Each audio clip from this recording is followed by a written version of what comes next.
Bapak Ibu. Shalom. Shalom. Haleluya, luar biasa. Amen. Sekali lagi shalom. Shalom. Iya. Pertama-tama saya mengucap syukur kepada Bapa di surga Tuhan Yesus Kristus yang selalu memberi kesempatan untuk kami, saya bersama dengan tim dari Gereja Tunanetra ya, yang ada di Perum Bukit Dieng, Doki nomor 7 ya. Terima kasih sekali lagi untuk kepercayaan yang diberikan oleh hambanya Pastor Robi Gunawan. Thank you Pastor, ya kiranya Tuhan memberkati semua pelayanan yang ada di Jesus People Ministry bersama dengan seluruh tim dan juga seluruh jemaat ya. Puji Tuhan. Nah, Bapak Ibu, sebelum nanti lebih jauh, ya saya rindu untuk mengajak tim ini untuk memujikan pujian ya.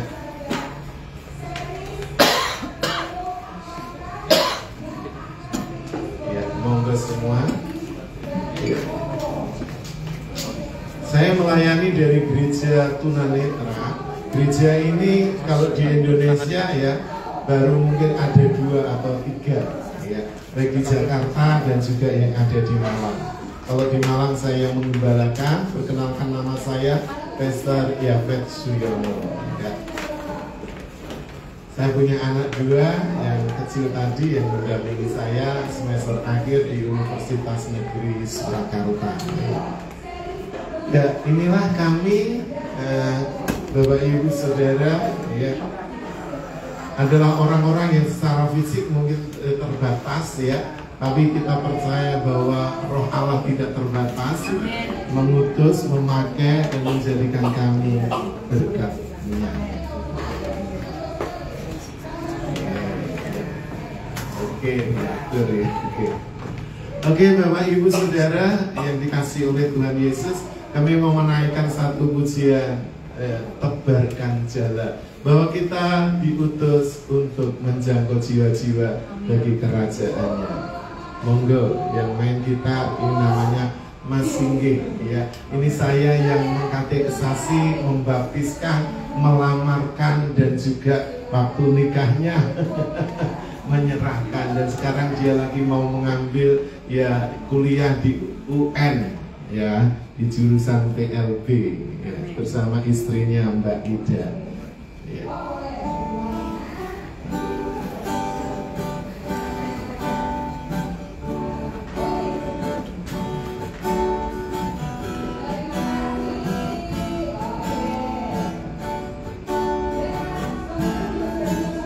Ayo tepatkan jalan ke desa-desa,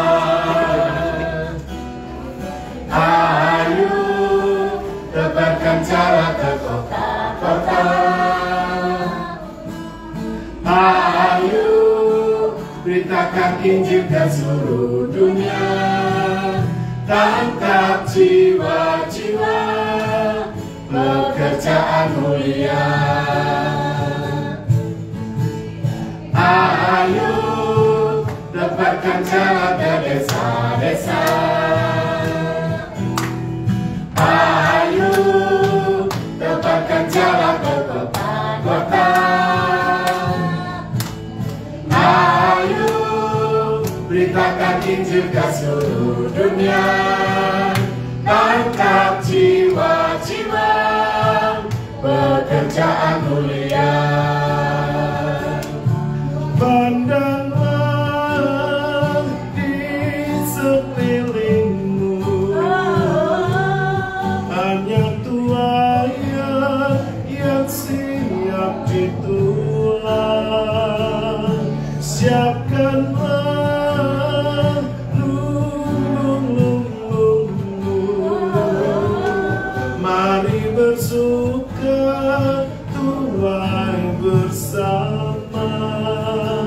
Ayunkanlah sawitmu tua sekarang, jangan ada yang sisa, kumpulkan semua. Bagi Tuhan itu pekerjaan mulia. Bapak Ibu Saudara, kita diutus bukan hanya untuk menjadi anak-anak Tuhan, tapi juga semua kita punya amanat agung yang harus dikerjakan. Haleluya. Ayo tebarkan jalan ke desa-desa.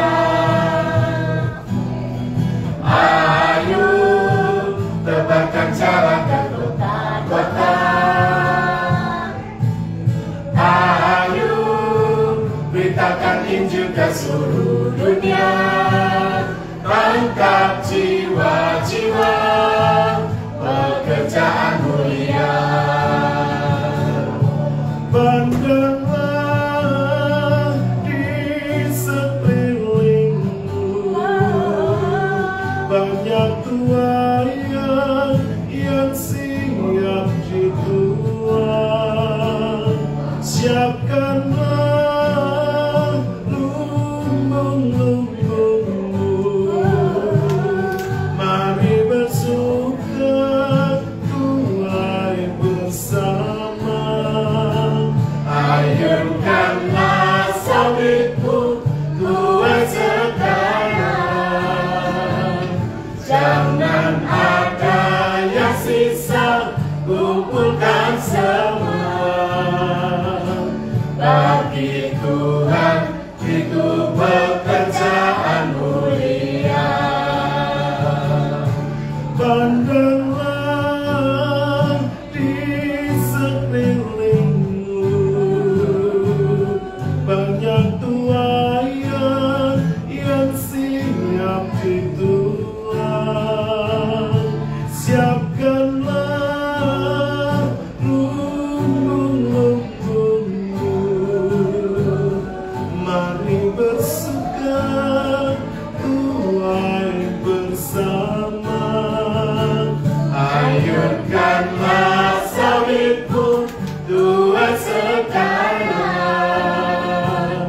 Jangan ada yang sisa, kumpulkan semua. Bagi Tuhan itu pekerjaan mulia. Bagi Tuhan itu pekerjaan mulia. Bagi Tuhan itu pekerjaan mulia.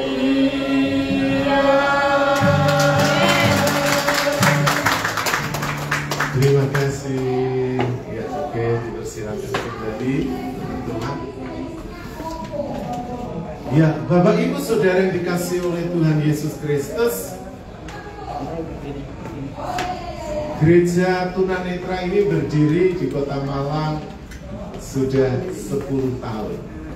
Kami berdiri pada tanggal 14 Januari tahun 2014 yang lalu, ya. 30% dari jemaat yang saya gembalakan adalah para penyandang disabilitas, baik netra, baik daksa, ya. Contohnya Bapak Ibu tahu ya, ada sebagian besar memang tunanetra, ada dan daksa tadi, ada yang itu ya tangan dan kakinya itu ya mengalami cacat seperti itu. Nah, tapi juga kami melayani para pemulung dan juga para lansia, orang-orang yang terpinggirkan ya, orang-orang yang sebenarnya kurang di dalam baik secara fisik juga secara ekonomi. Tapi itulah kepercayaan yang Tuhan berikan kepada saya dan kami tim tadi yang Bapak yang sebelah saya, Bapak Pendeta Muda Sri Hartono itu wakil saya ya. Jadi kami pengurusnya itu mayoritas para penyandang tunanetra, pemain musik dan juga tim pelayanan kami ke desa-desa atau kemanapun Tuhan bawa kami. Jadi kami bergerak bukan hanya untuk meminta belas kasihan, tapi justru kami rindu dari keterbatasan hidup kami ingin menunjukkan bahwa Allah Maha tidak terbatas, mampu memakai siapapun orang yang memiliki hati untuk melayaninya. Amin. Ya. Jadi karena itu saya juga bulan Mei yang lalu ya kurang lebih hampir 1 bulan 27 hari tepatnya kami bermisi bersama dengan seorang hamba Tuhan tunanetra juga dan satu pendamping ke Kalimantan Barat, ada di 5 kabupaten ya. Jadi saya ingin supaya video ini Bapak Ibu ya boleh perhatikan, di setel aja secara lengkap ya, bahwa kami pun bisa melayani sampai jauh ke pulau-pulau, ke pelosok-pelosok ya, karena kami punya cinta akan Tuhan ya.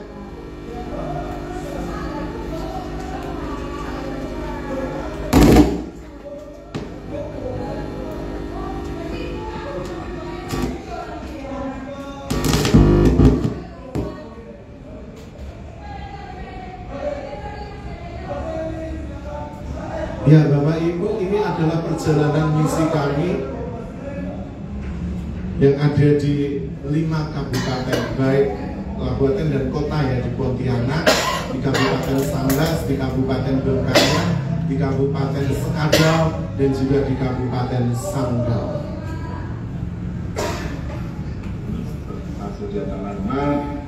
Sedang perjalanan menuju ke dusun Sungai Beruang dari Kocuk tadi ya, jalan dari ini masuk ke Kecamatan Sekayam atau orang lebih mengenalnya Balai Karangan. Bapak Ibu bisa lihat itu ya, ada kebun ya, kanan kiri ada kebun sawit. Ini desa paling ujung.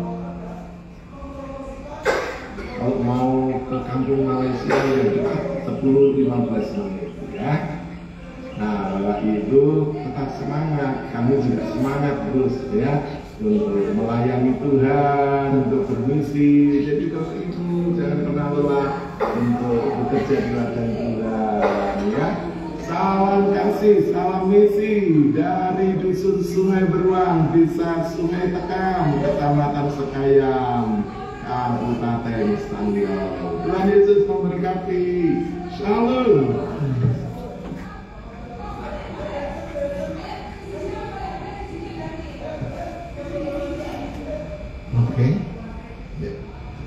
Oke, Bapak Ibu Saudara, ya itulah mungkin ya sekilas dari perjalanan misi saya. Dan nanti bulan depan saya juga bersama dengan tim kami dari tim misi Berkat Tunanetra mau bermisi ke Manado. Ya. Jadi Bapak Ibu, bagi kami tidak pernah ada masalah. Saya biasa pergi naik travel sendiri ke bandara, naik pesawat sendiri. Kita biasa, tidak ada masalah. Saya juga tidak pernah hilang, saya juga tidak pernah dibawa bebek gombel. Tapi saya dilindungi, dijaga oleh Tuhan. Karena saya memiliki hati kasih, hati misi ya. Saya juga punya pelayanan misi di Bali menjangkau para penyandang disabilitas netra Hindu. Dan tahun lalu sudah ada yang dibaptis. 10 tahun, ya beri kemuliaan untuk Allah kita. 10 tahun saya merintis di sana. Dan Bapak Ibu, yang awalnya itu cuma 5-6 keluarga. Yang tahun lalu itu bisa mengumpul 25 keluarga, kurang lebih bersama anak-anak dan juga istri mereka 110 orang. Jadi kami sudah biasa memberitakan Injil kepada mereka. Walaupun mereka Hindu, mereka sangat menerima kami. Karena kami apa? Mendekati mereka dengan kekerabatan, dengan persahabatan. Kami pergi ke Gianyar, ke Bangli, ke Singaraja, ke Tabanan, ke Badung ya. Jadi tidak ada masalah bagi kami. Naik bus, mau naik kereta, naik pesawat, naik kapal, biasa ya. Kalau diceritakan panjang sekali, tapi Bapak Ibu Saudara, saya ingin mengajak Bapak Ibu merenungkan kebenaran firman Tuhan tentang sebab hidup kami ini adalah hidup karena percaya, bukan karena melihat. Kalau Bapak Ibu diberikan penglihatan yang lengkap, kesehatan yang prima, tubuh yang sehat dan utuh, bersyukurlah. Pakai itu untuk melayani Tuhan, untuk memuliakan Tuhan. Jangan hanya dipakai untuk memuaskan diri sendiri atau keinginan daging Bapak Ibu Saudara sendiri. Tapi lihatlah, banyak orang, banyak jiwa di sekitar kita yang perlu dijangkau oleh kasih Kristus melalui hidup Bapak Ibu Saudara semua. Amin. Jadi karena itu Bapak Ibu, apa gunanya kalau kita punya penglihatan yang lengkap sempurna, tapi Bapak Ibu suka jelalatan, ya, suka dipakai untuk hal-hal yang tidak benar? Mengapa tidak kita pakai untuk melihat jauh ke depan visi Tuhan, misi Tuhan untuk gereja kita, untuk dunia ini, untuk masyarakat di sekitar kita. Jadi karena itu Bapak Ibu, seorang seperti saya tidak lagi mengandalkan kekuatan fisik. Apa yang bisa saya andalkan dengan saya mengalami kebutaan sudah 20 tahun yang lalu karena virus glaukoma. Saya sudah operasi 2 kali di Jakarta, tapi karena kondisinya absolut gagal total. Lalu saya menyerah, gak mudah bagi saya untuk menyerah. Karena saya 40 tahun, saya ini sudah sweet tuh Bapak Ibu umur saya. Iya, tapi saya minta Tuhan beri saya sehat supaya saya tetap bisa pergi bermisi. Saya mau terus sampai akhir hayat hidup saya untuk tetap bermisi, menjangkau jiwa, melayani dimanapun Tuhan utus. Jadi Bapak Ibu, dulu saya mungkin waktu melihat cuma di sekitar Pulau Jawa. Tapi ketika saya kehilangan penglihatan 20 tahun yang lalu, 2013 itulah Tuhan mengawali, membawa saya ke ujung timur Indonesia bersama dengan tim Tunanetra Ministry. Kami KKR, kami melayani di gereja-gereja di Jayapura, di Biak, di Serui, di Waropen. Ya, kalau Tuhan izinkan juga rindu kita mau ke Wamena, Bapak Ibu. Jadi karena itu Bapak Ibu, kalau orang seperti saya aja mau pergi dalam keterbatasan, dalam kekurangan secara fisik, bagaimana dengan Bapak Ibu Saudara? Apakah punya gairah itu untuk melayani, untuk bermisi? Jangankan yang jauh, yang dekat di sekitar kita aja. Jangankan untuk menjangkau jiwa, untuk pergi beribadah aja enggak. Ogah-ogahan. Walaupun Bapak Ibu ini adalah anak Tuhan, orang Kristen, tapi hidupnya hanya untuk memuaskan keinginan dagingnya sendiri. Merasa beragama cukup. Keliru Bapak Ibu. Saya dulu ini adalah non-Kristen.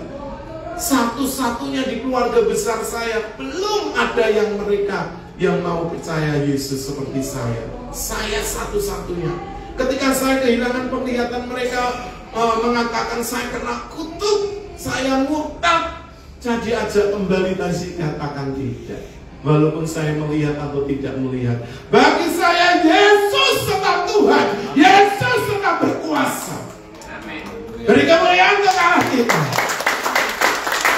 Jadi Bapak Ibu jangan jadi orang Kristen cengeng, ada masalah sedikit aja sudah nangis, ya. Ada pergumulan sedikit aja sudah merengek-rengek, sudah tidak mau datang ke gereja, selalu minta dukungan doa dari gembala, ya, tidak bisa mengatasi masalahnya sendiri. Bapak Ibu, ada banyak orang-orang yang seperti itu, terlalu kanak-kanak. Bapak Ibu, apa sih Kristen itu? Kristen itu artinya to be like Christ. Kristus kecil.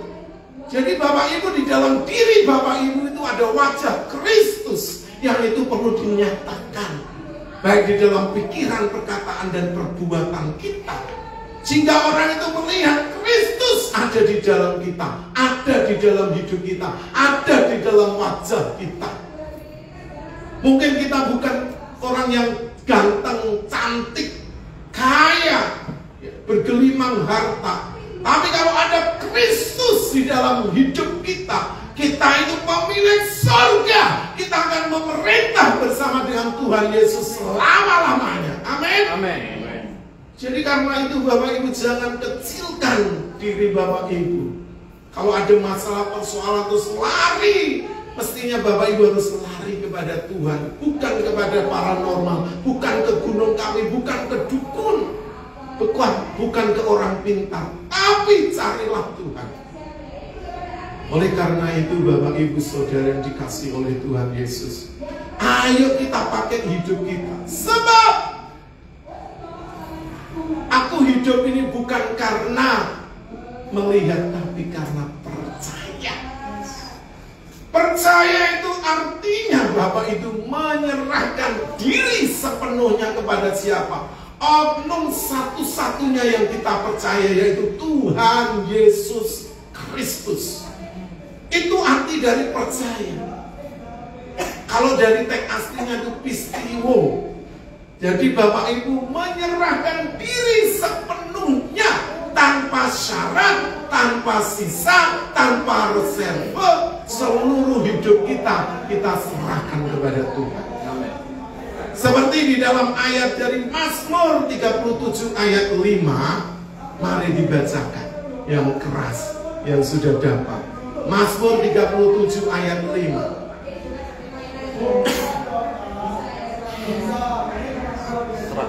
Yuk, mari dipersilakan. Serahkanlah hidupmu kepada Tuhan Dan percayalah padanya, dan Ia akan bertindak.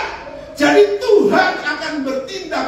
Allah isi surga akan dikerahkan untuk bertindak ketika Bapak Ibu itu percaya.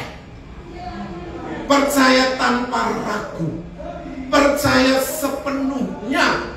Walaupun mungkin situasi dunia ini sedang tidak baik-baik saja, baik masalah ekonomi, politik, sosial, keamanan, ya, harga-harga dan sebagainya tidak baik-baik saja. Tapi kalau Bapak Ibu menyerahkan hidup kita sepenuhnya kepada Tuhan tanpa ragu.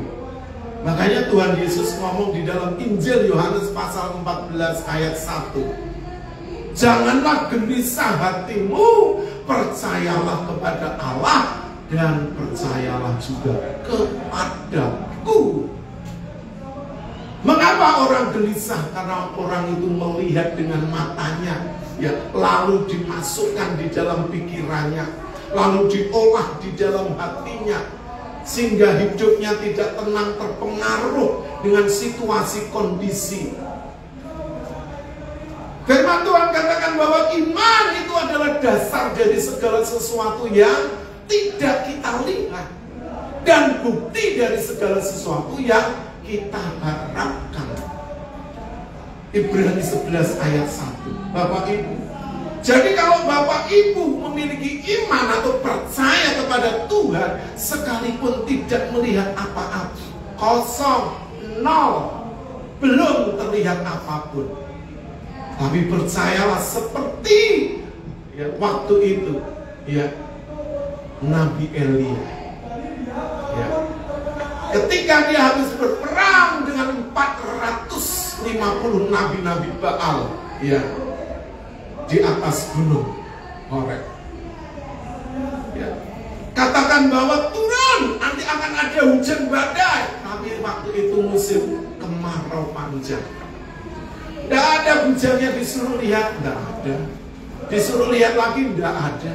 Disuruh lihat lagi, tidak ada. Baru 7 kali ada awan, cuma sekepal tangan. Apa artinya awal sekepal tangan kalau musim kemarau ada angin kencang? Ditiup bisa langsung, ya, dia akan ikut angin. Tapi justru dari hal yang kecil, tapi ketika kita imani, kita yakini bahwa Allah mampu, Allah sanggup, maka itu akan terjadi di dalam hidup Bapak Ibu Saudara. Amin.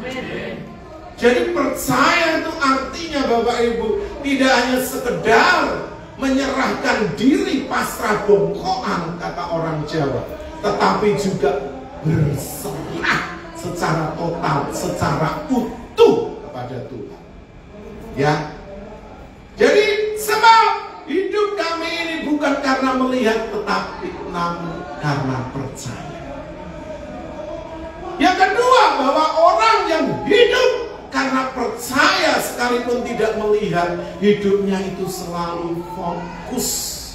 Fokusnya kepada siapa? Apakah kepada materi? Apakah kepada kesehatan? Apakah kepada jabatan?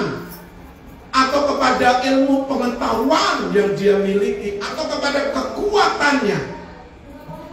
Tidak. Itu semuanya sementara.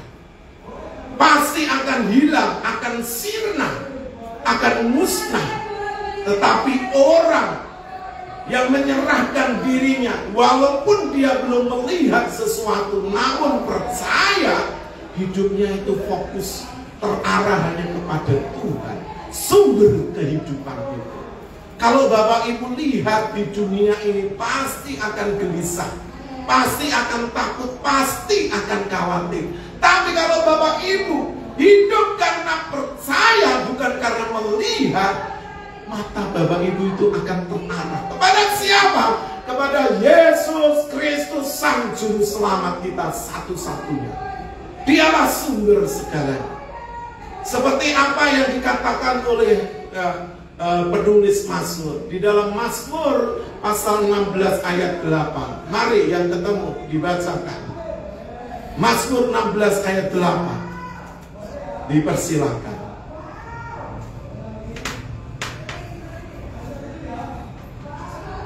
Mazmur 16 ayat 8 berbunyi demikian.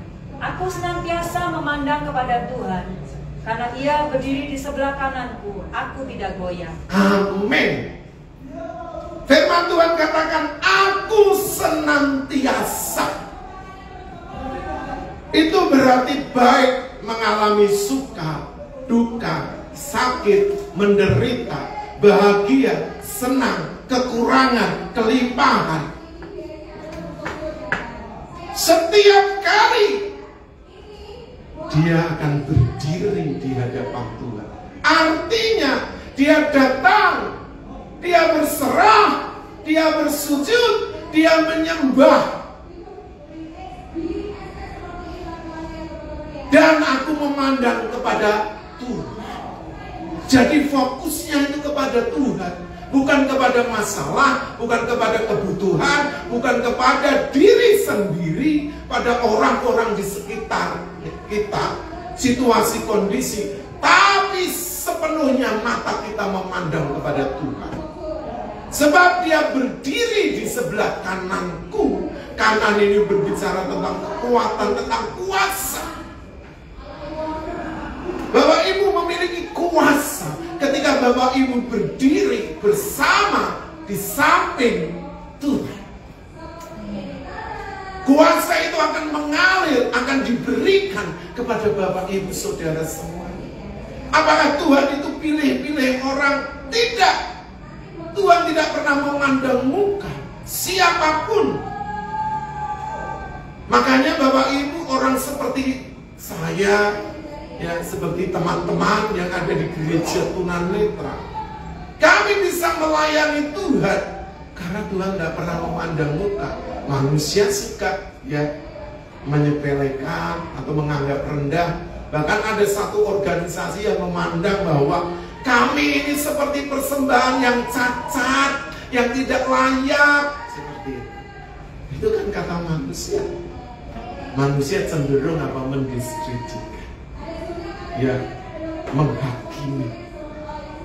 Tapi bagi kami, ketika hati kami seperti hati dari banyak orang yang menjadi pelayan Tuhan, menjadi hamba-hamba Tuhan, berdiri sama di hadapan Tuhan, boleh diperhitungkan, boleh ditandingkan.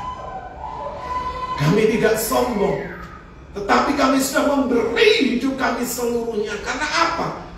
Kami tidak bisa melihat apa-apa. Kalau saya pergi kemanapun, ya, saya tidak bisa melihat apa-apa. Kesukaan satu-satunya adalah ketika Tuhan memberikan kepercayaan untuk melayani dimanapun, gereja besar, di kota besar, gereja kecil, di pedesaan, ya, di pulau-pulau, di tempat-tempat terpencil, kami tetap melayani dengan segenap hati, tidak pernah membandingkan. Dulu saya 10 tahun sebagai utusan misi. Saya waktu itu masih melihat Candi Pemuda di suku-suku Tengger. Jadi saya ada di sana sejak tahun 87 sampai 97. Kalau Bapak Ibu tahu yang namanya Desa Ranupane, saya pernah di sana 10 tahun. Sebagai pelayan Tuhan, sebagai pendeta yang melayani jemaat di sana. Waktu itu waktu belum dibangun. Jadi saya sudah berkeliling Tengger. Tuhan sudah menyiapkan saya sebelum saya kehilangan penglihatan. Tuhan sudah mempersiapkan saya.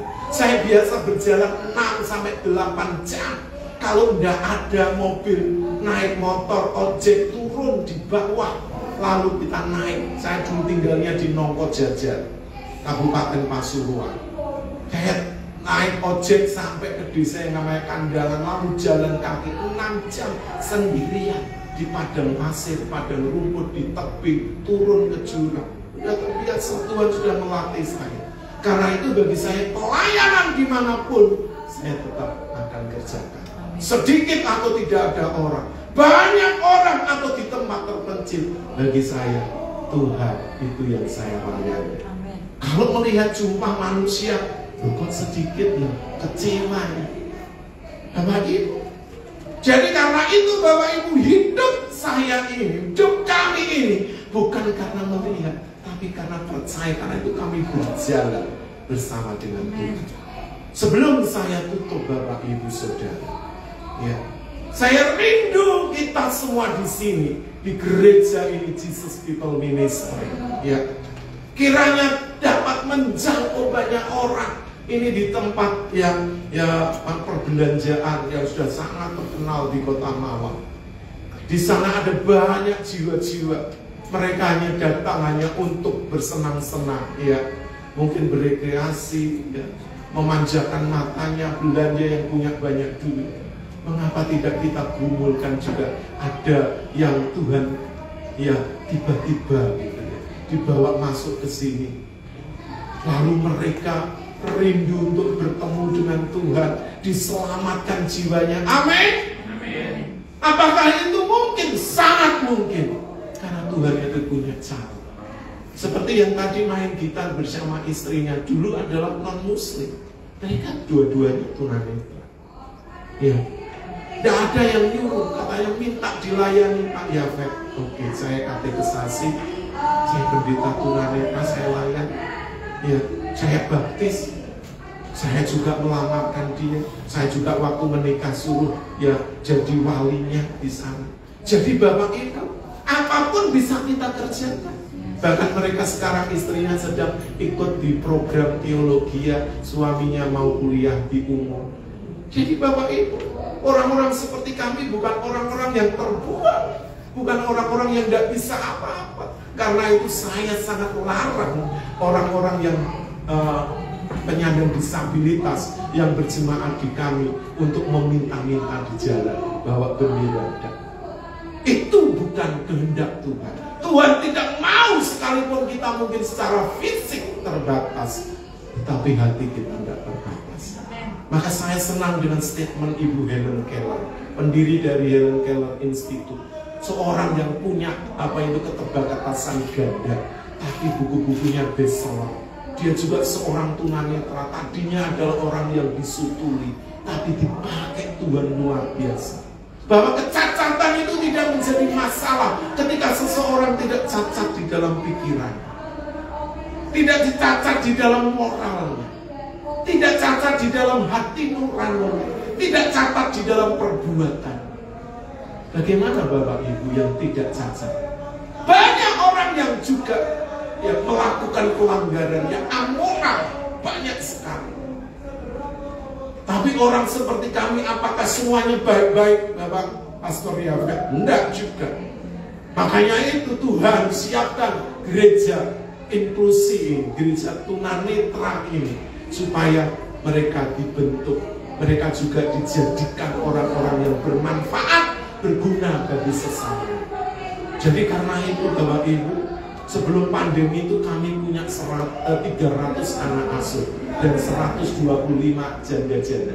Kami bekerja dengan seorang pengusaha karena kondisi keuangan global dan negeri kita lagi pahit, lagi dipending. Tapi kami melayani mereka. Kenapa orang bisa percaya? Bagaimana mengerjakan misalnya laporan dan sebagainya? Kami bekerja secara profesional. Jadi Bapak Ibu, apakah orang-orang seperti kami ini hanya minta belas kasihan? No. Enggak.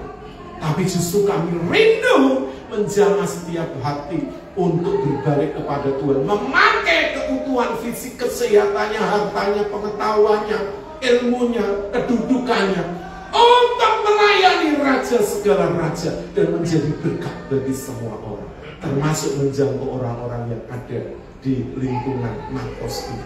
Mereka banyak yang belum percaya Yesus.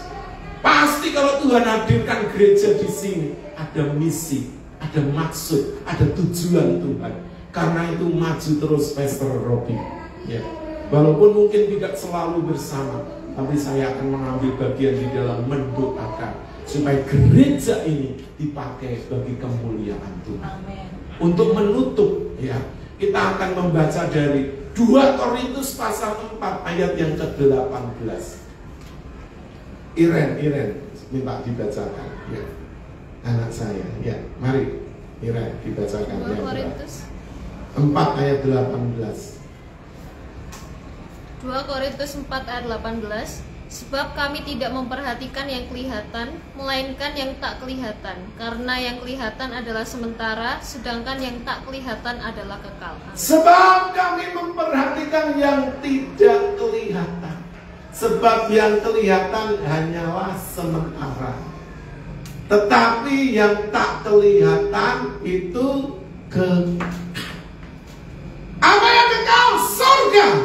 Apa yang kekal? Allah Bapa. Apa yang kekal? Tuhan Yesus Kristus. Yang kita layani, itulah yang kekal. Dan itu tujuan kita semua.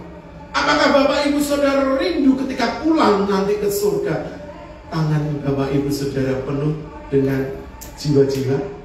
Apakah Bapak Ibu Saudara rindu? Walaupun tidak harus pendeta, harus pastor, harus penginjil, harus guru, enggak. Tapi setiap kita, Tuhan punya,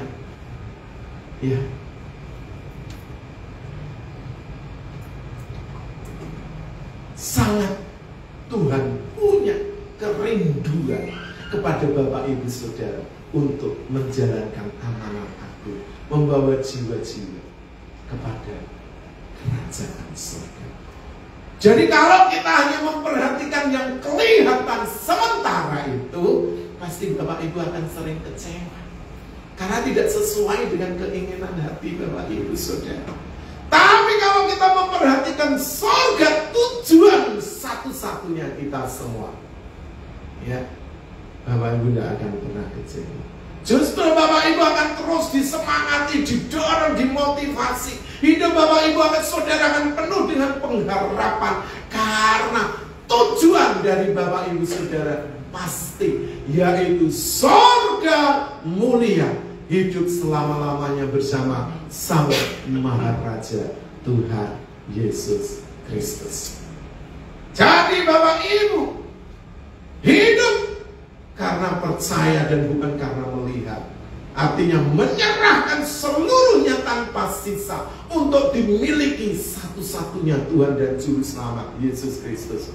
Yang kedua, berfokus kepada Tuhan yang adalah sumber dari kehidupan, sumber keselamatan, sumber berkat, sumber segala-galanya, sehingga hidup kita aman berjalan di dalamnya. Kiranya Tuhan Yesus memberkati Bapak Ibu Saudara. Pemain musik, mari dipersilakan. Kita akan pujikan pujian tadi, percaya bukan karena melihat, tapi karena firman Tuhan digenapi di dalam hidup Bapak Ibu Saudara. Kita akan pujikan ini, Dan nanti sekali lagi saya mengucapkan banyak terima kasih Pastor Robi Gunawan bersama seluruh pengurus dan tim pelayanan di Jesus People Ministry sudah memberi kesempatan kepada kami. Dan nanti setelah 2 kali pujian ini saya serahkan kepada Pastor Robi untuk kita bersama-sama akan rindu tilawah di jamaah dan juga akan mengalami sesuatu. Ya. Tuhan akan lawat Bapak Ibu Saudara, siapkan hati. Bukan karena melihat, saya jemput Bapak Ibu Saudara untuk berdiri bersama-sama. Yang selalu digenapi hidupku, percaya. Bukan karena melihat, namun karena firman-Mu yang pernah berubah. Selalu percaya. Bukan karena melihat, namun karena firman-Mu yang selalu digenapi hidupku, percaya. Bukan karena melihat, namun karena firman-Mu. Kita akan pujikan dari awal.